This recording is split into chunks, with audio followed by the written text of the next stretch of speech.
It's not even a debate. It's just I'm right, you're wrong. It's like, how could you be so blind about not wanting to stay in an Airbnb? Okay, there is no total package experience. You are stuck in a house with nothing in it. You have to do your own laundry. You have Nothing to in clean it. everything. Yes, correct. Nothing in What it. about a game Now, room? who cares about game rooms, man? What We're about a adults. You know jacuzzi? what? You know what we need? We need weight rooms. There's weight rooms in some. Not many. Please, please, please. And Vince, hear me say it, 20 times why I don't want to become a business coach. Follow their directions. Just do the. All right. Welcome back to the 1% podcast with your host, Vin and Shane. We are here today to talk about all good things, such as why you should never stay in an Airbnb and how it is super important to life and business to be adaptable, pivot, think outside of the box. A lot of the times people get caught up in what they know, what they think they know, or what they believe is the right process and pathway. We see this time and time again in entrepreneurship. 95% of people do not survive the first year in business. And then after that, 95% of the survivors aren't even profitable. Why? Because they struggle to adapt, they struggle to change. Sometimes it might just be a crappy thing that they're offering the market. Nobody really wants it. But I've come to see a lot more times than not when people are failing, it's because they have a lack of ability to pivot and be adaptable and think outside the box. So today we have a very cool podcast for you. We're going to dive into how we've made pivots, what we've observed, what we might have done differently, or what we did do differently.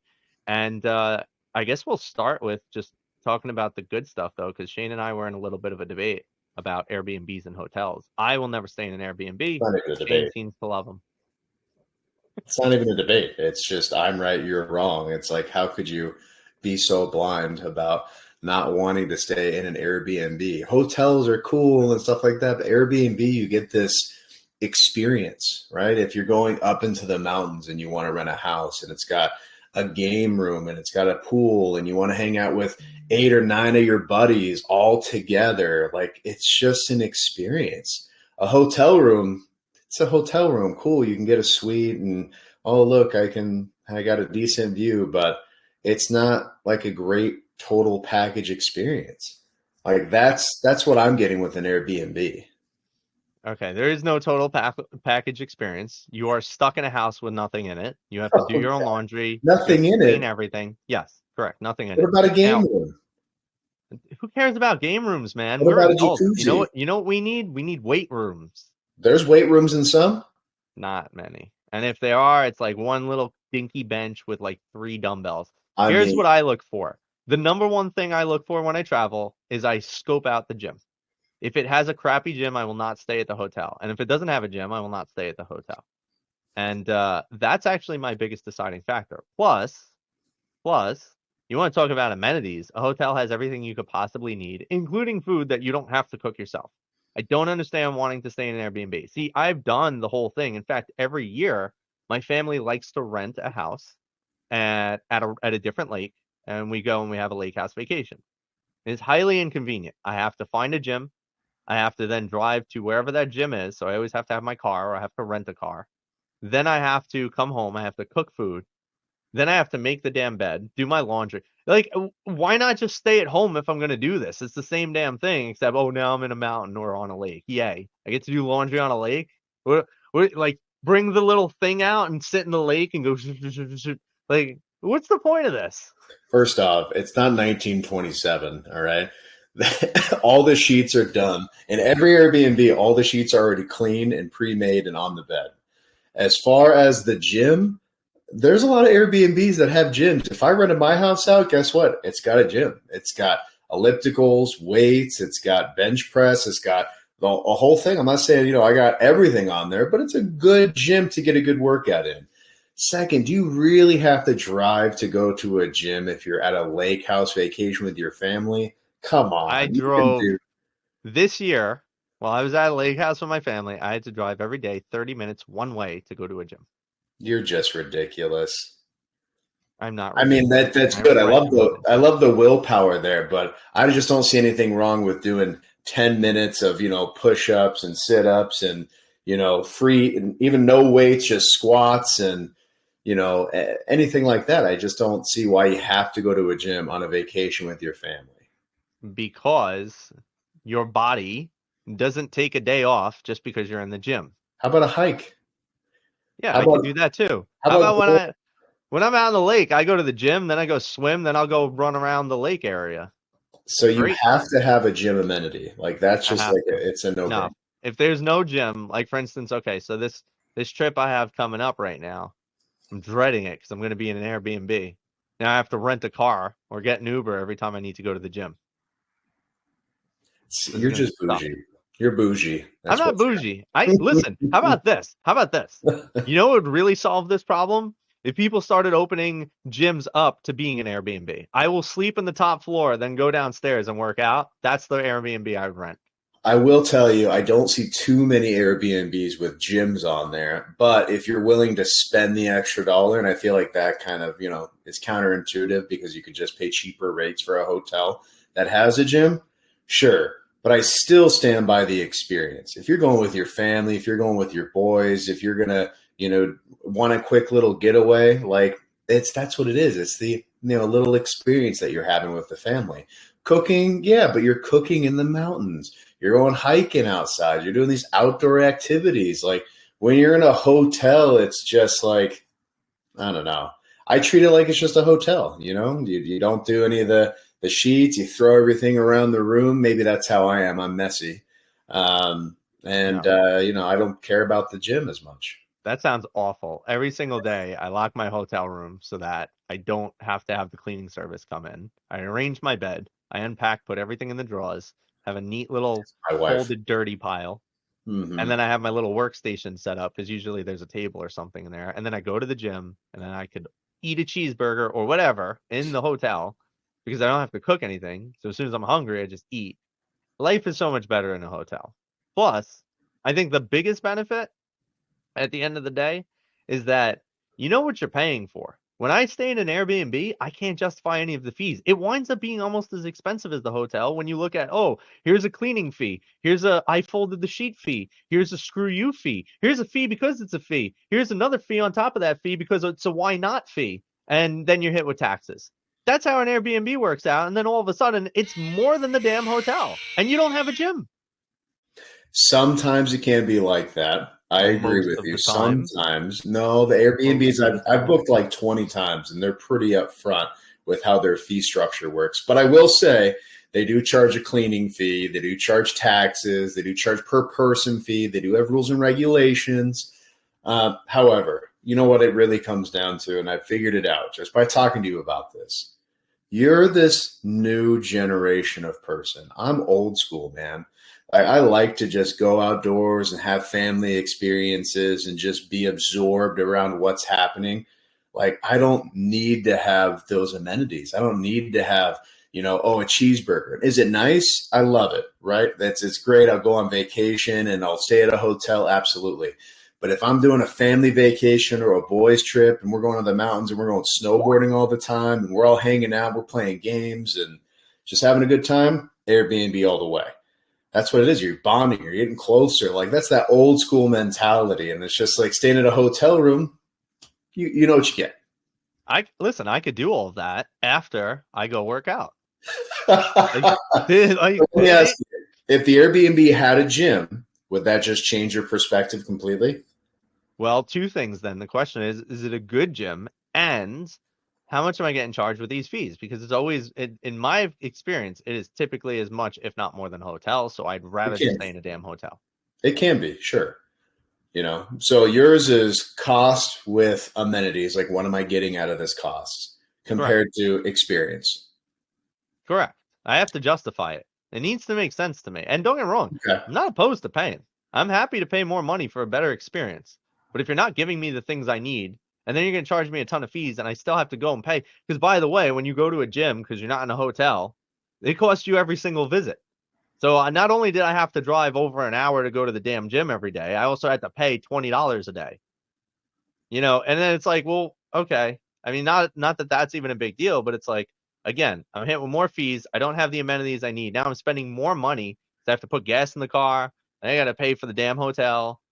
Sorry, for the gym. Like, What's the point of this? But that It's matters just not more. efficient.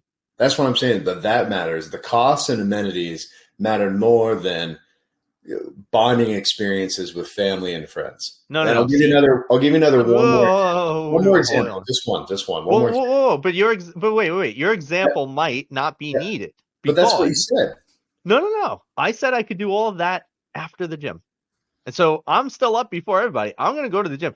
All of this crap that's going on in my mind is done before anybody's even awake. I still have a full day with my family, and I don't even go on my phone, and I am extremely present.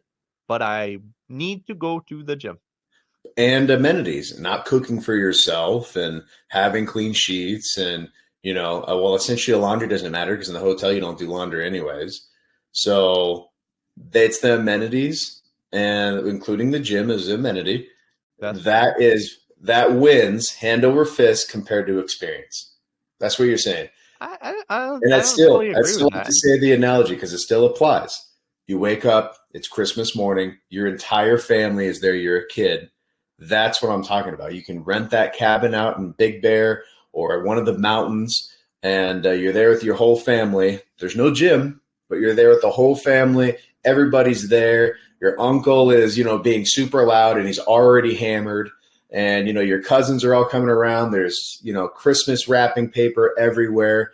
And, somebody's already cooking breakfast morning. Like, that's what I'm talking about. Like, it's that type of experience. You can't get that at a hotel because that's what we're talking about. Hotel versus Airbnb. You can't get that. But see, if you're looking for that, just stay at home. What do you mean? I I have to stay home every time I want to go on a trip with the family? No, but it sounds like you're looking for the way. No, because the way you're positioning this is that you have created a home scenario. I've personally lived that scenario, that exact same one. We rented a cabin, and that exact same thing happened. Uncle was hammered. My grandmother was already cooking breakfast, Christmas wrapping paper everywhere. All the families are together. We got an Airbnb. There's probably not called an Airbnb at the time, but that's exactly the exact same scenario that happened. Yeah. And we used to do that when I was a kid. We used to get cabins, and we still get these lake houses in the woods and all that good stuff. And I would just prefer to stay. And see here, actually, maybe this is a better point. If I'm personally the one that is booking the trip, I'm not going to be looking to book an Airbnb. That's the biggest thing. Right. But I'll go to your Airbnb. And I'll go and play with the wrapping paper and the kids and all that. But I'm going to go find a gym, and it's just going to be, it is what it is. Because I am not skipping the damn gym. Once again, one more point for Shane. I don't give you a point. You did not have a point for this one. There is a not a big point on your side, sir. That's too good. Now here's the thing too. We have to keep a running tally, and I definitely won the pizza debate, but no one will ever find the pizza debate out. That's for sure. No, we'll have to rerun the pizza debate because that was a good one. Yeah, we'll start it. I mean, and that's okay if you want to make sure that we get you to be wrong to all of America. We can definitely redo the pizza debate. We're not getting into this one again. We don't have enough time, but we will do the pizza debate. Hopefully this time it'll record. That was the issue. Well, in the spirit of what the other half of this podcast is about, I do believe now is a good time to pivot. So let's talk a little bit about, and I'll pose it to you as a question. I've come to find, as we stated before, that there are so many people that fail because they just get stuck. Why do you think people tend to get so stuck? Like, what do you think it is? Because I've been that way, but I also changed very quickly, right? Like, when people can't shift and they can't adapt, I'm always so curious about that part of it. Like, what do you think it is that makes people so stuck?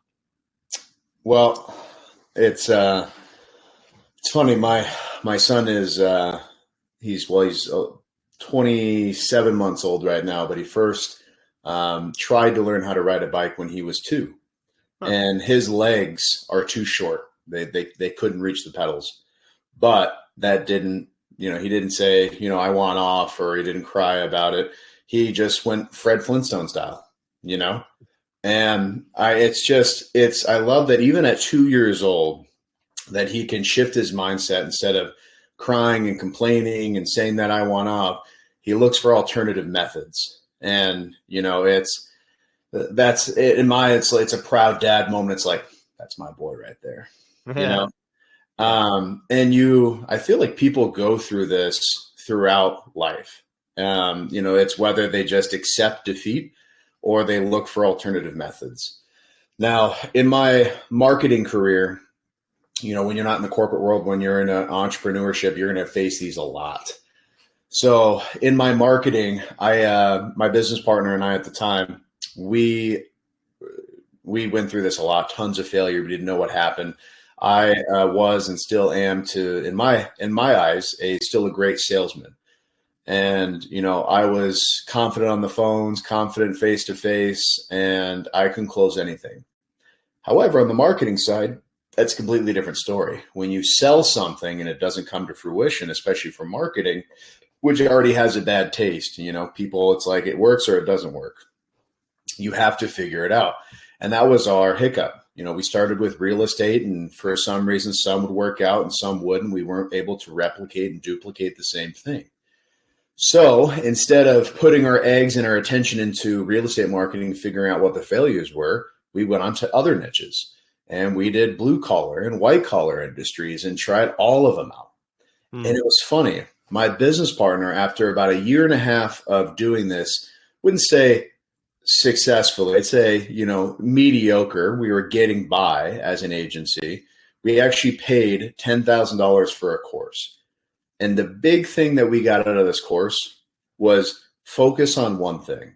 When your mindset and your attention focuses on one thing and you become niche specific, you can now learn from all your failures and all your successes in that one department. And shockingly, that was just a game changer. We transitioned into restaurant marketing.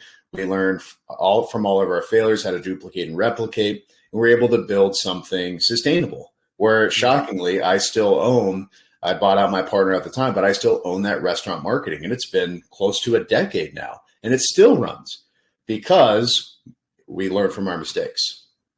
So I think that was the best piece of advice. And, it comes to fruition and it comes to life that I live every single day. And I'm glad that my 2-year-old son can see something that's not working and transition his mindset. What about you? I know coaching is, especially and therapists too, is very competitive. How do you deal with something like this? Or are you niche specific? Is it something completely different than, what I'm talking about?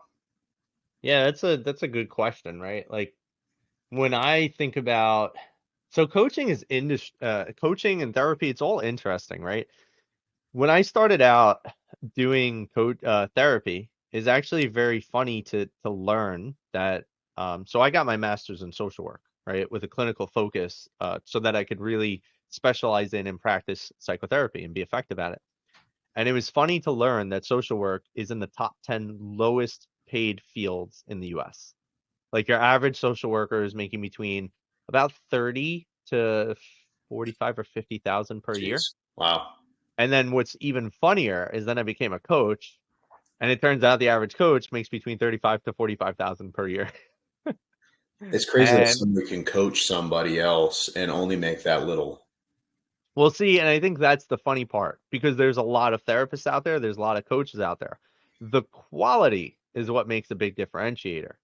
And in my first year in coaching, I did well over 6 figures. So that's interesting to me. I figured out, like, I didn't know what I was doing, but I was doing something different, right? Because how was I able to get over 6 figures in 1 year when your average coach doesn't even do more than that in their lifetime? Your average therapist doesn't do more than that in their lifetime. So I was like, how the hell did I do this? I was very curious. And I had to start going back and figuring out, well, what was I doing? And it came down to, how do you position? How do you build yourself as a brand? How do you show that you're unique, different? How do you get people results faster? How do you do it more efficiently? How do you support in a way that makes a lot more sense than what's currently out there? So if you really want to set yourself aside from the pack, break out of the average, you have to start thinking outside of the box of not only what could you do to show more value, but how can you show how different and efficient you are? So I started working with, and of course, too, it depends on the population. Because when I was a therapist, I was getting paid $20 an hour. I was working with what we call in the profession lower functioning people, working with people who have higher levels of mental illness, who might be schizophrenic, who are just all on insurance, they're in a clinic or in a inpatient unit. Right. And so you're not going to get paid a lot for that. But here's what I've come to learn, and I really held on to this belief, is that the amount of money you're going to make in this world is directly proportionate to the difficulty of the problems that you solve. So I started getting curious about how can I solve more complex problems for people who are in different positions in life. So then I started working with entrepreneurs, and then I started helping entrepreneurs solve their problems. And then I started working with companies, and I started to helping companies solve their problems. And then it just continued to go from there.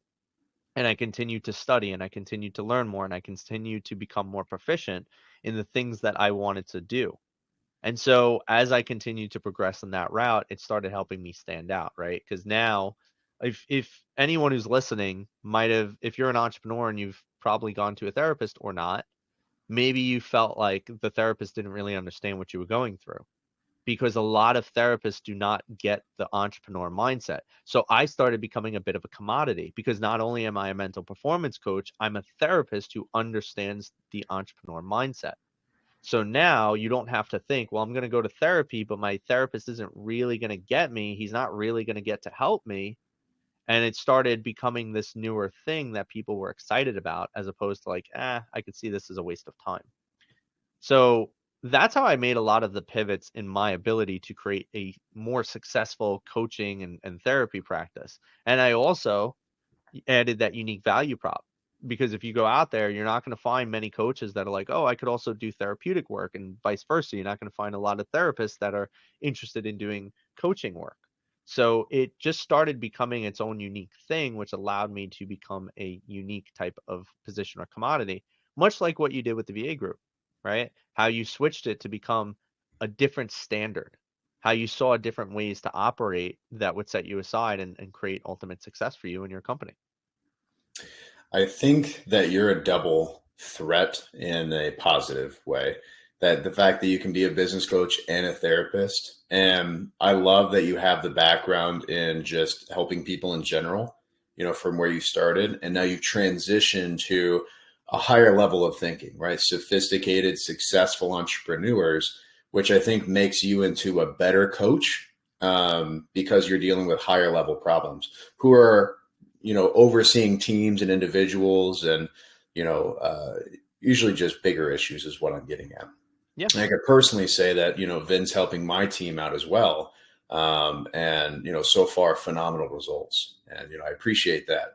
But it's nice to see actually coming into fruition. We had this kind of, how can we this demonstrate value already? And, I think Vince had 2 or 3 sessions with my CIO Rays. And shockingly, I didn't tell you this before, and I wanted to let you know, she's already brought to the table 4 different plans, core values, game plans to actually come to the VA group to how it can benefit the company more. So it's like she's actually in a better mental state of mind. It's kind of funny. I didn't think about telling you that, on the podcast, but, I'm glad that it came to fruition here. That's very cool. I love it. I love it. So yeah, man, I mean, it's very interesting when people ask about how do you pivot. I would always tell them it's just about how can you get creative. How, like, I one of the things, so a lot of people don't know this about me because it really doesn't matter to some degree, but I own a laundromat, and our laundromat was in the red every single month when we bought it, because we didn't know what we were doing. It's first brick and mortar business, and we were new to the laundromat game, and we got screwed straight up. Like, just, we should have never bought the laundromat. And so it became our biggest headache. And there was always a problem. Like, me and my business partner like to joke that there's always something wrong, because there's, and it's not because we're business owners. It's because we made a bad deal. Like, I can tell you, like, for instance, in my coaching business, there's really no problems.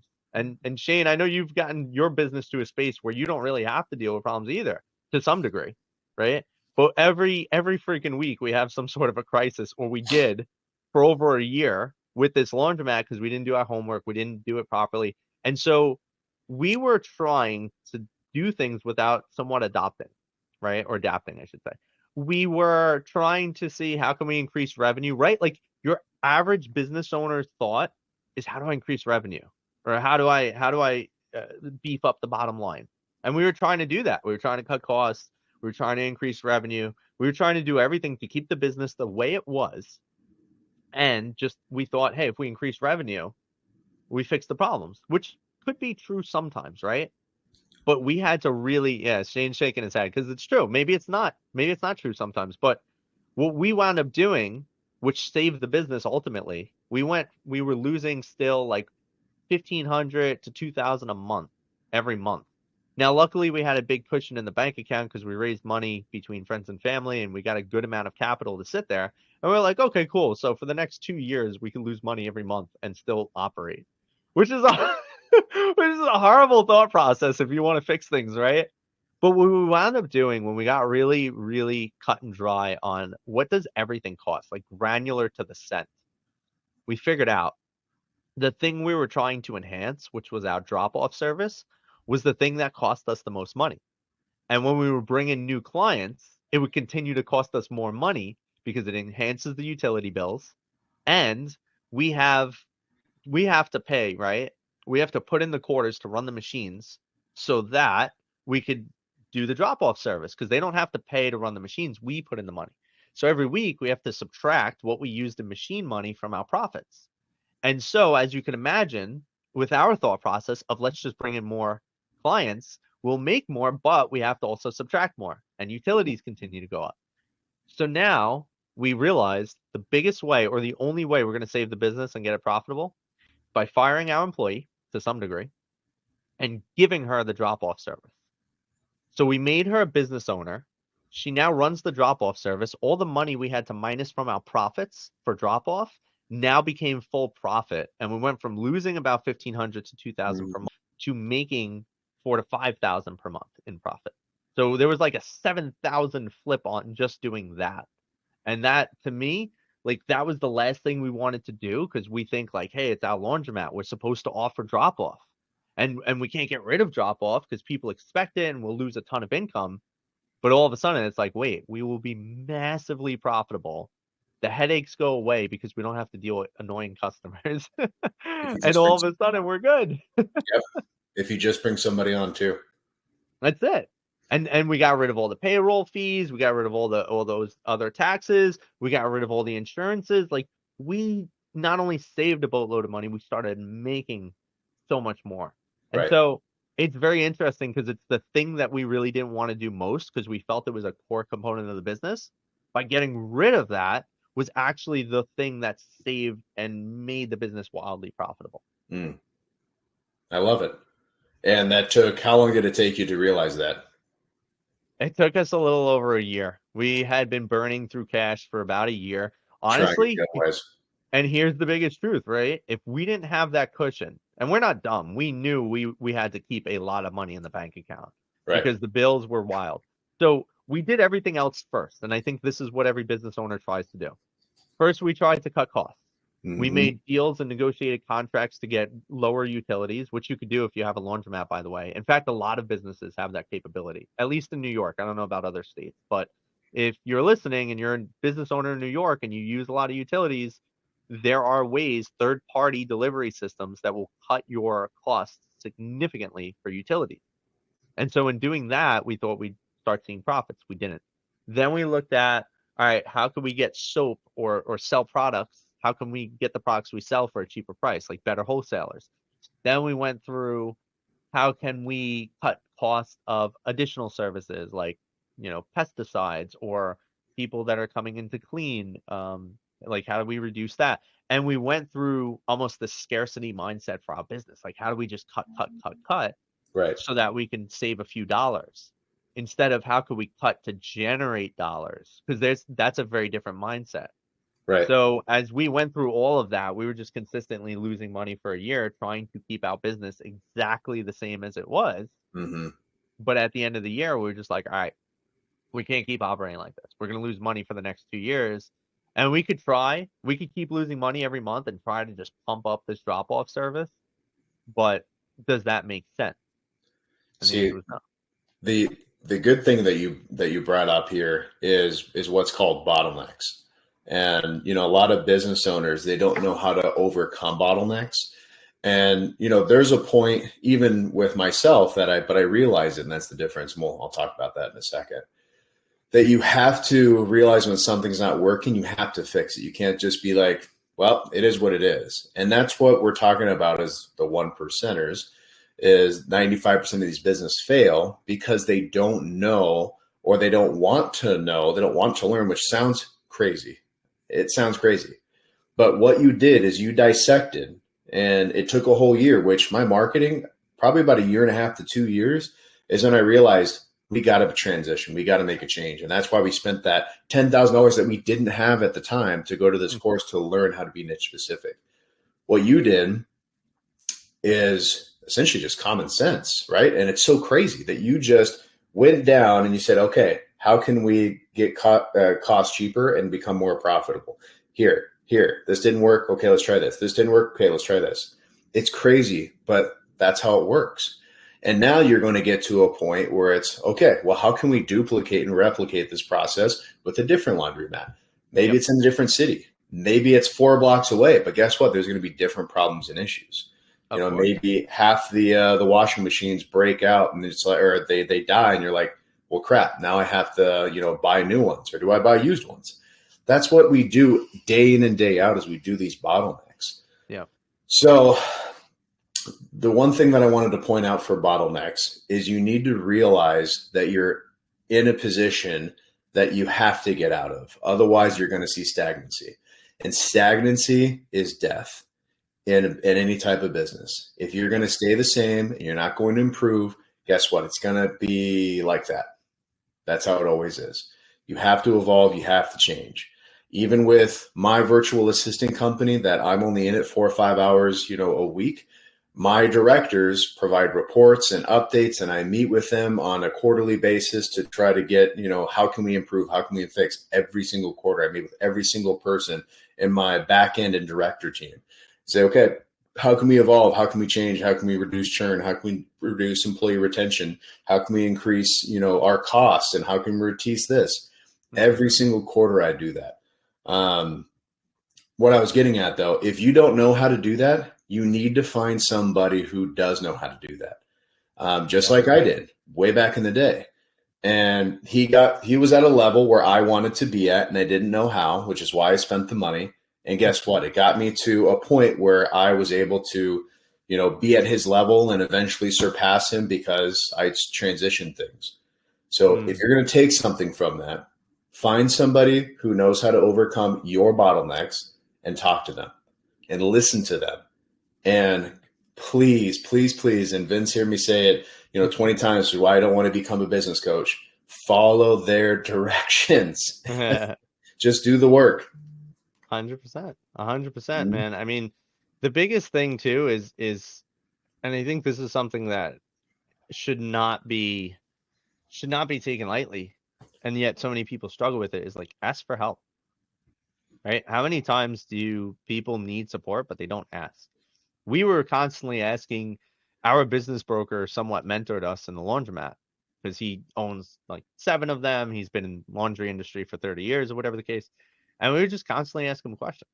And we just, hey, like, we're struggling with this. Hey, this is the problem. Hey, how can we increase foot traffic? How can we do this? How can we do that? And of course, sometimes the advice isn't always great. Like, he's a bit of an old school guy, right? He's in his 60s or close to 70s. He's like, well, the way I used to advertise for my laundromat, and I still do it, is I have my guys stand outside of supermarkets and hand out flyers. Now, is that a bad idea? Probably not. But is it the best idea? I don't think so either. Not to say that he is wrong, but it's also like, we're in this generation where people don't really want to be bothered physically, right? And when I say that, it's like, are you likely to grab a flyer from somebody standing outside a laundromat? I know I'm not. I'm sorry, not outside a laundromat, outside a grocery store. If I'm coming out of a grocery store with a full shopping cart, I don't care about your flyer. I don't want it. And I have my cell phone, so if I'm supposed to know about whatever it is, I'll check my cell phone. I think that there are a lot of people that think that way now, and I could be wrong, but with the way I view it, especially as I know our neighborhood is more of a younger crowd, it's more hipster, it's like people in their 20s. I know they're not really caring about pieces of paper. We got to get some digital advertising, things like that. And so take advice, ask for help, but also use your judgment.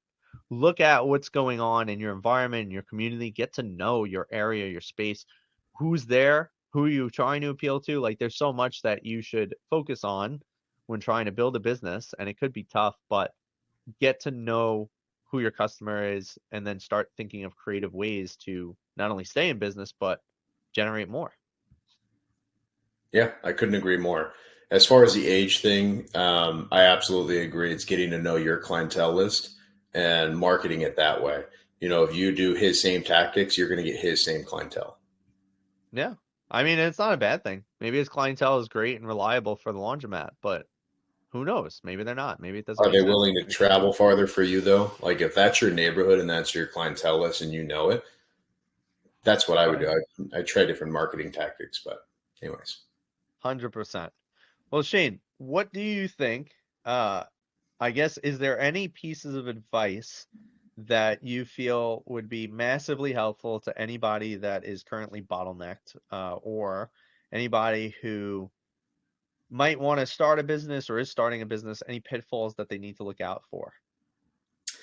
I think it all starts, as I mentioned, with my 2-year-old, is not giving up and, realizing that, if one process doesn't work, that doesn't mean that it's done.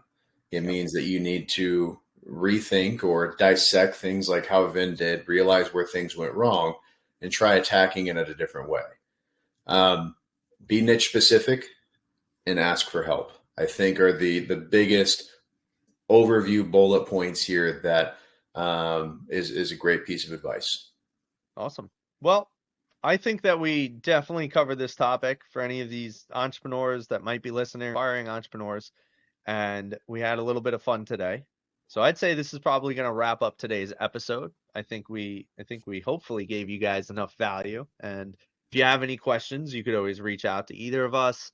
Reach out to me at vincent@vincentinfante.life. Check out the socials; they're all Vin Infante. Or you can reach out to Shane at the VA Group. If you have any questions about anything, you just want to shoot the shoot, feel free. We're always here. Until next time, thanks for listening, and we will see you soon. Bye, guys.